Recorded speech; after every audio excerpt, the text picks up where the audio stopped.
বিশেষ করে এই তারুণ্যের রাজনীতি এবং আধুনিক রাজনৈতিক ভাবনার কারণে বিএনপির ভবিষ্যৎ নেতৃত্বের প্রতীক হয়ে ওঠেন তারেক রহমান।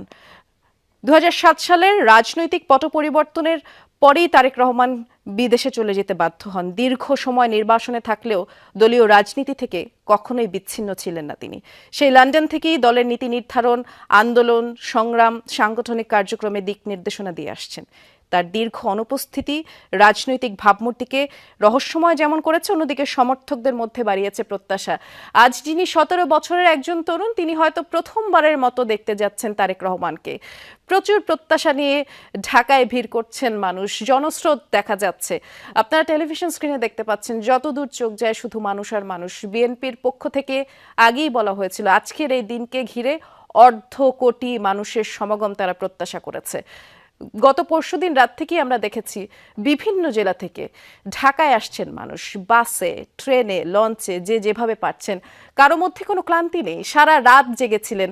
বিশেষ করে 300 ফিট এলাকার আশপাশে যতদূর দেখা গেছে প্রচুর মানুষের ভিড় ছিল।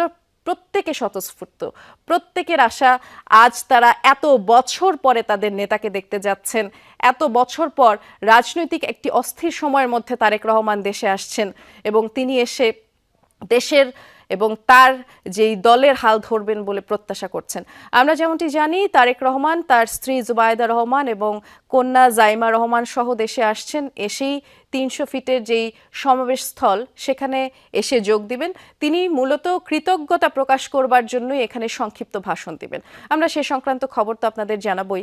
আমাদের সহকর্মীরাও অপেক্ষা করছেন। রাব্বি সিদ্দিকী এই মুহূর্তে আমাদের জন্য অপেক্ষা করছেন। রাব্বি, আমরা আসলে সকাল থেকে অপেক্ষার কথাই বলছিলাম। দীর্ঘ 17 বছরের তো অপেক্ষা, যে অপেক্ষার অবসান ঘটতে যাচ্ছে। আপনি গতকাল থেকে আমি দেখেছি অনেক মানুষের সাথে কথা বলেছেন। যেমনটি বলছিলাম, একজন 17 বছরের তরুণ তো আজ নতুন করে দেখবে তারেক রহমানকে, প্রথমবারের মতো দেখবে। অনেকেই জানাচ্ছেন তারা কতখানি উচ্ছ্বসিত। আপনি জানাবেন আমাদের বাকিটুকু। আমি শুরুতেই আপনাকে একটু জানাতে চাই যে তারেক রহমান সপরিবারে আসছেন এবং যে বিমানে করে আসছেন সেই বিমানটি ভারতের আকাশের শেষ সীমানা, বাংলাদেশের আকাশ সীমানায় ছুঁই ছুঁই। আর মিনিট 30-এর মধ্যেই সিলেটের যে ওসমানী আন্তর্জাতিক বিমানবন্দর, সেই বিমানবন্দরে BG-202 বিমানটি অবতরণ করবে এবং আমরা আছি হযরত শাহজালাল আন্তর্জাতিক বিমানবন্দরের ঠিক রানওয়ের পাশেই আছি।